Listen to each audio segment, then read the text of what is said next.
Hi everyone, this is Mrs. Musoff, and today we are going to continue talking about polynomial operations, but now we are going to talk about multiplying polynomials. Alright, now before we've talked about adding and subtracting, and you can tell if we're adding or subtracting because there's a plus sign or a minus sign in between the parentheses. Well, the way you can tell if you're multiplying is if there's no sign in between them.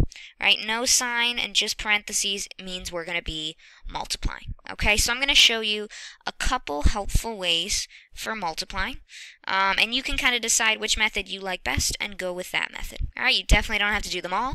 You just pick which one works for you. Okay, so one way of multiplying is to really think of it as you're distributing two different things. So for example, with letter A, all right, we have x plus 2 times 5x squared plus 3x minus 1. So a binomial, that's two terms, times a trinomial, which is three terms. Alright, now sometimes when I have such large expressions that I'm multiplying, it's easy to kind of lose track of stuff when I try to just draw arrows. So one method that I'm going to show you for this first example is called the box method. Alright, the box method is where you kind of write the two things that you're multiplying together.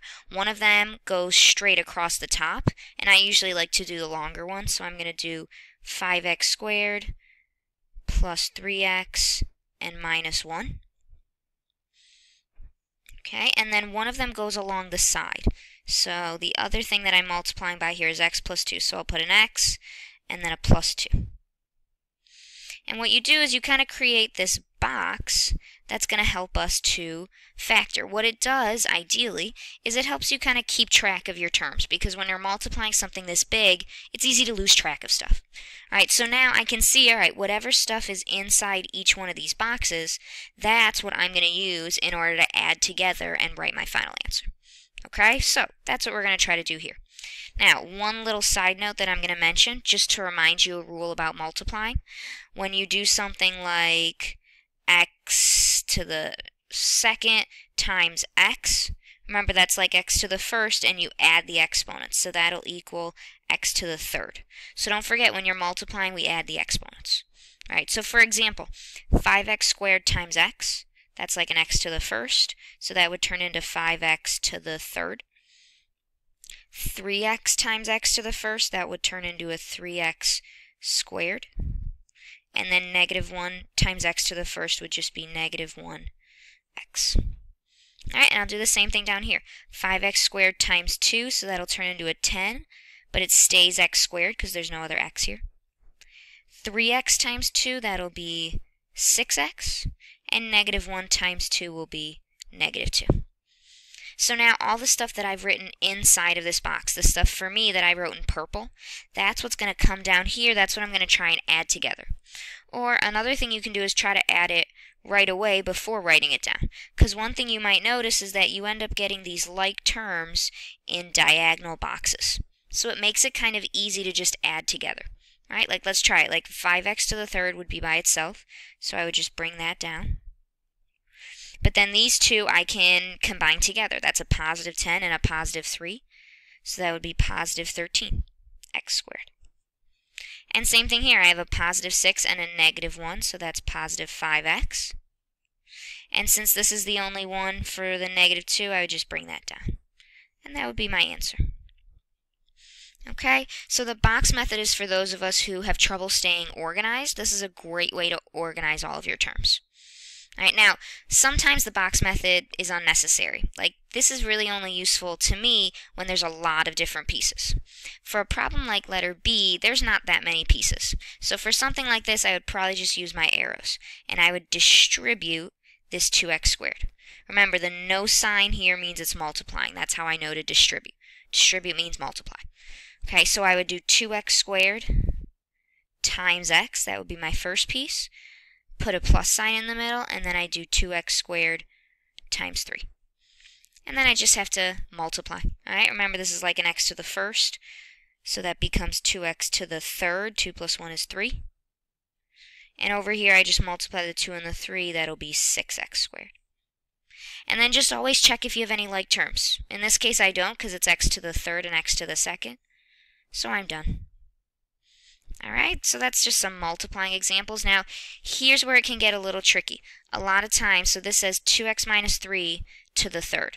A lot of times we want to just distribute the exponent, but you can't do that with exponents. That only works if it's multiplying or dividing. Subtraction means I have to use the old-fashioned definition of an exponent. So remember, something, let's say smiley face, to the third is just the same thing as saying smiley face times itself times itself. Right? So that we have it 3 times. Okay, so that's the definition that we have to use here in order to multiply these. 2x minus 3 to the third, that's like saying 2x minus 3 times 2x minus 3 times 2x minus 3. 3 times. Okay, then if you're multiplying 3 things together, we would never just do it all at once, right? That would get kind of confusing. So we always just do 2 at a time. So when it comes to multiplying here, I'm going to kind of push this third one off to the side and just focus on these 2 for now. Okay, now once again, your choice with which method you want to use.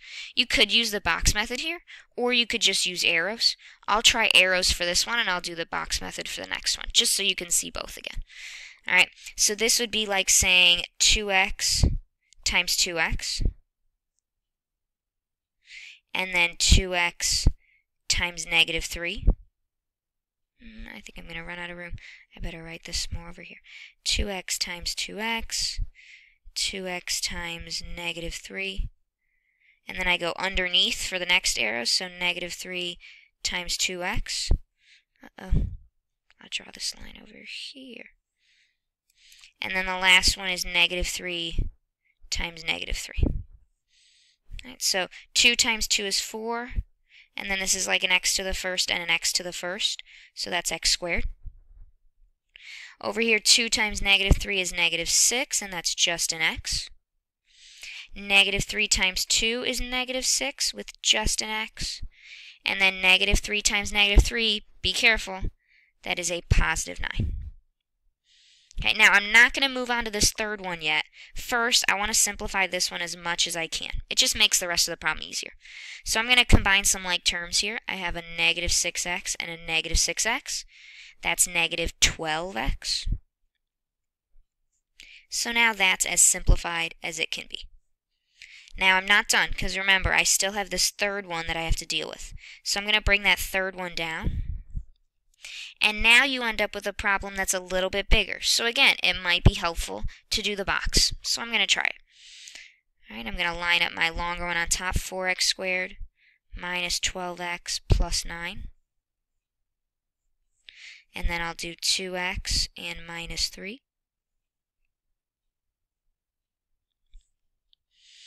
Okay, now again, remember, this is like an x to the first. So 2 times 4 is 8.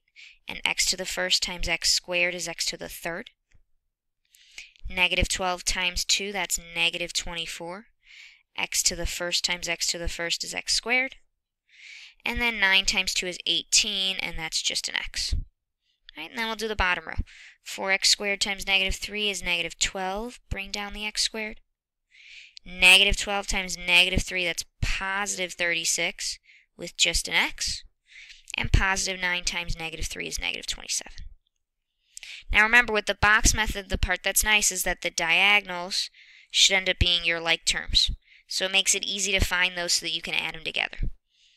Okay, so like these corners just kind of stay on their own. 8x to the third. I'll add like terms. This is negative 24 and negative 12. So that's negative 36. And type that in your calculator if you need to, right? Always good to be extra sure. 18 plus 36 is 54. And then I just bring down the 27. And there's my final answer. Okay. So again, you can kind of see how you can use a combination of both. Just be sure that you're careful, especially with exponents, right? Use that old-fashioned definition. Okay, letter D is a little more written out for you. There's just 3 binomials that we're going to multiply. So again, I'm going to save one of them for later, and I'm just going to do these 2 right now. Okay. To distribute these, another way to think of it, just in case you're looking for another option, since you're distributing the x to the x minus 1 and the 2 to the x minus 1. You could also write it as just x times x minus 1, and then a negative 2 times x minus 1. And you can use that to distribute also. Again, just another option. Okay, x times x, that'll give me x squared, and x times negative 1 is negative 1x. Over here I get negative 2x and positive 2. So if I combine some like terms that I see, I get x squared minus 3x plus 2. Alright, now I just got to bring down the one that I haven't multiplied by and finish it up. Okay, I'm going to use the box again. I really like the box. It makes things a lot easier for me. So x squared minus 3x plus 2, and then x plus 3. So I have x to the third, negative 3x squared and 2x. And then on the bottom I have positive 3x squared, negative 9x, and positive 6. Positive 6. And just a side note with the box method, the nice thing also is that if you look at your diagonals and they're not like terms, there's a chance you might have made a mistake. So it's kind of a nice way to catch yourself and fix it before you turn something in. Alright, so I'll just bring the x to the third down. 3x squared minus 3x squared. Wait a second, what's 3 minus 3? That's 0, right? So these actually just cancel out. 3 minus 3 is 0. I don't even write an x squared. So I'll move on to the next one. Negative 9 plus 2, that's negative 7x. And then the plus 6 goes on the end. And there's my answer. Okay, so you can see multiplying can take up some extra space. It takes a little bit more time and carefulness than adding and subtracting. So just make sure you're taking your time and check your answers when you're done so that you know you're doing it right. Alright, if you have any questions, write them down. Ask your teacher when you see them. Thanks for listening.